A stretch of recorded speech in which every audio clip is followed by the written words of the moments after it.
Hey, what's good everyone? This is Anon AD in the clutch, and we got our NBA All-Star Reserves announcements that were just presented to us from inside the NBA.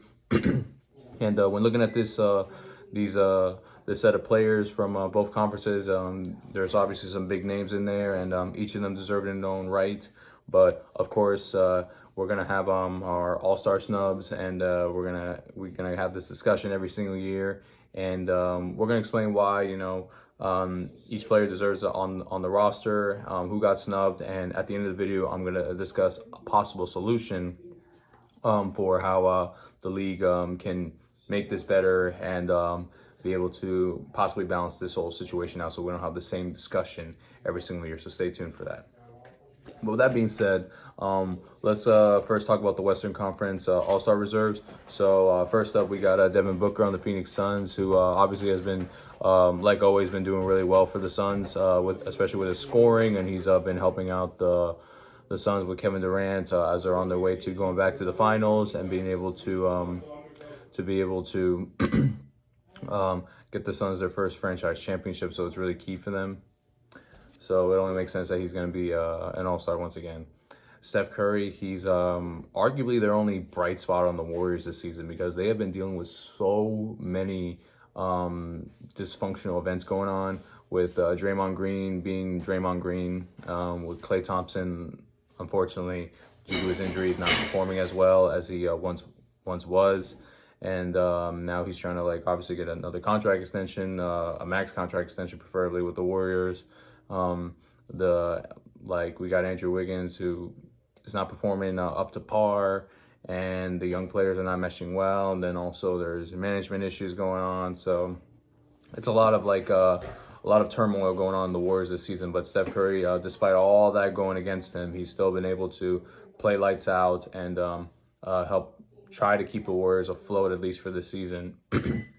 And also on top of that, the NBA is not going to let arguably their most marketable star off the All-Star roster, despite the Warriors being one of the worst teams in the league so far. So, but either way, Steph Curry on merits, based on his performance and the legacy he's had, and just him as an individual, he does deserve to be an All-Star every year, especially this year. So, hats off to him. Anthony Davis for the LA Lakers, he's also deserving of this All-Star nod. He's been performing exceptionally well, especially since the in-season tournament ended, and he's done really well. He's done really well for them, and he's finally becoming their number one option that the Lakers fans, management, including LeBron, have been waiting and hoping for ever since he got there. So now he's finally stepped up, and then despite, once again, the Lakers, like the Warriors, I should say, despite the Lakers, like the Warriors, not doing so well this season, Anthony Davis on his individual part has been doing really well, and he's played a lot more games compared to previous seasons where he's always had an injury scare, or he'll take a game off or two every other game, because of a minor injury or whatever the case may be. So now that he's stepping up, he deserves this spot. Anthony Edwards, for the Minnesota Timberwolves, it only makes sense that he's on the All-Star team, because the Minnesota Timberwolves are the number one seed in the Western Conference, and him being the best player on that team, it only makes sense for him to be on it. And he just has that natural leadership, to be able to take over a team like the Timberwolves, even though they have some of the most established veterans in Karl-Anthony Towns and Rudy Gobert. So the fact that he's able to be so young and be able to no doubt be the best player on that team, that says a lot. So he deserves it 100%. You got Paul George and Kawhi Leonard on the LA Clippers, who both, we all know they're very talented. We all know they are all-star caliber players every single year. The only problem with them was for years they've always had load management, or they'll take a bunch of games off for whatever reason, whether because of injuries or they just don't feel like it, whatever the case or whatever the situation is. But now with this new load management policy, and then requiring players to play 65 games a season to be able to be eligible for awards, all NBA selections, which translates to more money in their next contracts because of that rule being implemented, which I love, by the way. it now Kawhi Leonard and Paul George have been playing more games, and we're now seeing their true potential, or we're seeing their true talents, and now they're both all-star players, deservingly so. And then last we got Karl Anthony Towns, who once again he's one of the best players on one of the best teams in the league in the Minnesota Timberwolves, who once again, like I said, they're the number 1 seed in the Western Conference, and he's been a key player for the Timberwolves ever since he got drafted there. So it just makes sense for him to also be on the All-Star team. Now, of course, we got some snubs, some players who I believe should have been in. For one, I'm surprised there was no Sacramento King on the Western Conference All-Star team this year. I mean, you got De'Aaron Fox and Domantas Sabonis, who are both really key parts to their team. They're the 5th seed in the West, where they if the playoffs start today, they are firmly in. Like they're not in the play-in spot or anything like that, and they've been doing really amazing and been playing lights out. I know that because I just see the potential, and also I was at a Heat game last night and just seeing De'Aaron Fox just go off and just do his thing. I was really impressed, and Domantas Sabonis being the anchor, the force that he is. He's a really great player all around. So the fact that there was no Sacramento King on there, it's kind of crazy. But then if we look at this list carefully, I've noticed that 8 of the 12 players on this All-Star roster, there are 2 per team, meaning so for example, LeBron James and Anthony Davis, there are 2 LA Lakers on this All-Star roster.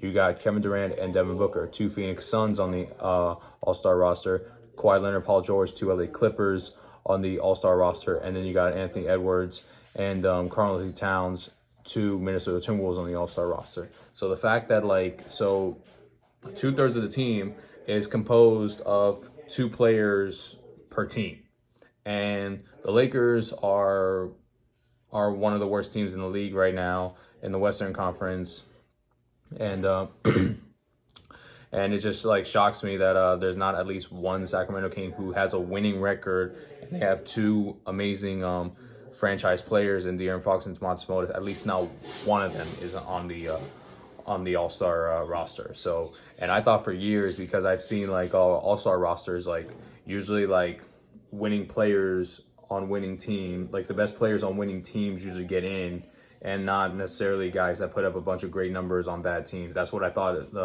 the general criteria was, but apparently in this situation, it's not the case, because otherwise there would be at least one Sacramento King on this All-Star roster. So that's my only problem right there. Also, or you could also make the argument maybe put in Jamal Murray on the All-Star roster. If you got two players per team on the All-Star team for the Western Conference, why not put him in there? He's an NBA champion. He's putting up good numbers on the Denver Nuggets this season, and he was a key part of their championship run. So why not put him in? Or you can also put Larry Markin in, who's also been really good. But the Jazz are in the middle of the road team, so it's kind of a harder case for him. But definitely, I believe the Sacramento Kings not having at least one All-Star there, I believe that was wrong, in my personal opinion. So, and they weren't given a fair chance because, like I said, 2/3 of the roster have 2 players per team. So that's my only concern right there. But anyway, with the Eastern Conference, we got Bam Adebayo for the Miami Heat, which I'm very excited about. We got Paolo Banchero for the Orlando Magic. He's been doing really well for the Magic. I mean, he reminds me a lot of a young LeBron or a young Carmelo Anthony, just the way he's been able to lead the franchise and do amazing things. Oh yeah, I forgot to mention Bam Adebayo.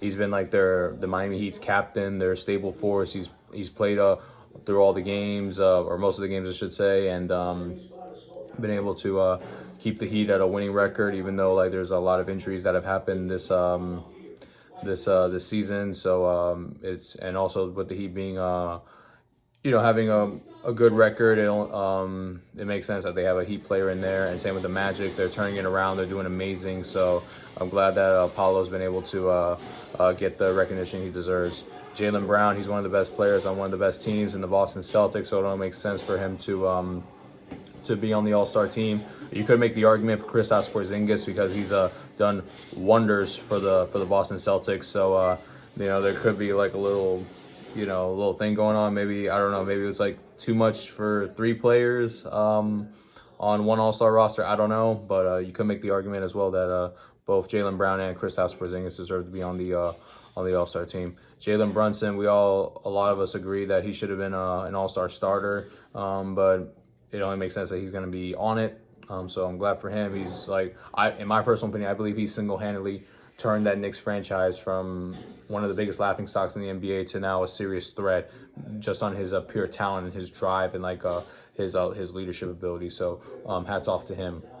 You're going to make the same argument with Tyrese Maxey because with the whole situation at the beginning of the season with James Harden, the Philadelphia 76ers looked like they were falling apart. They fired Doc Rivers. James Harden kept demanding a trade, and James Harden being James Harden, trying to force his way out.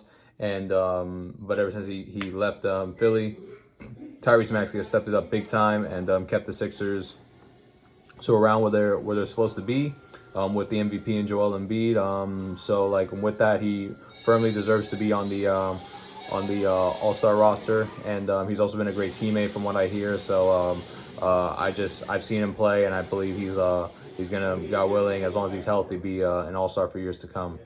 You got Donovan Mitchell, who's arguably one of the Cavs' best players. It's between him and Darius Garland, and the Cavs are doing pretty well this season. So it only makes sense for them to put a Cavalier in there, and we'll see what happens with his future. But hope he goes to Miami. But anyway, yes, Donovan Mitchell, he's playing lights out, averaging his usual high-scoring averages, so it makes sense for him to be on there. And then finally, you got Julius Randle, who unfortunately will not be on the team because he's injured right now, and he's going to be reevaluated in between 2 to 3 weeks. So unfortunately, there's going to be someone to replace him, but he also deserves it. Been doing really well for the New York Knicks this season, and alongside Jalen Brunson, so it makes sense. But the Eastern Conference snubs, like I mentioned earlier, you could make the argument for Kristaps Porzingis, as he's been doing really well on the Boston Celtics, one of the best players on the best teams. Scotty Barnes, he's been doing really well, but the Raptors have not been performing as well, so I don't know if they're going to give him the injury replacement nod. You can make the argument, the same case for Trae Young, also been performing really well, but the Hawks have not been doing so well. And obviously, me personally, I want Jimmy Butler on the All-Star team, but the main problem with him is that he hasn't played enough games yet. And people are saying, and people are making the argument he's been playing on cruise control this regular season, so maybe that could hurt his chances, but I don't know. So yeah, those are the people I believe got snubbed from the Eastern Conference side. But my solution to maybe solve this issue, and us NBA fans won't have the same discussion every single year, is why not expand the All-Star roster to 15 players? The reason why I say that is because back then, for many years, the maximum players on a roster was 15, but now with these two-way contracts and the league expanding their rosters more, now the maximum number of players on a roster is now 17. So now you can maybe expand it only makes sense if you expand the rosters from 15 players to 17 players. Why not expand the All-Star rosters from 12 to 15 or 14 if you want to make it a little more exclusive from there? So it only makes sense. Why not adapt? The league implemented something. They expanded the the roster pool. Why not expand the All-Star roster pool? that's just something I believe. And then maybe we can have more deserving players, especially from this year. We can have like maybe a Sacramento King or two who have a winning record, who are doing really amazing for this league. And De'Aaron Fox, Domantas Sabonis, they can rightfully, deservingly so, be on an all-star roster. So we don't have this same discussion every year. And then this will add more like opportunities to add either their most marketable players and or the most winningest players on their respective conferences. That's what I believe. But yeah, just let me know what you guys think. Everybody, like from your respective teams, how do you feel about your top player being selected for the All-Star roster? Do you agree? Do you like it? Who do you believe got snubbed as well? And what's your solution to this situation? Is it expand the All-Star roster pool? Is it change the people who vote to determine their win? Like, I'd love to hear you guys out in the comment section, because I'm trying to think of a solution to maybe settle this and we don't have to have the same topic every year. So yeah, if you like this video, please like and subscribe to the channel. I certainly love and appreciate every single last one of y'all. God bless you all, and talk soon.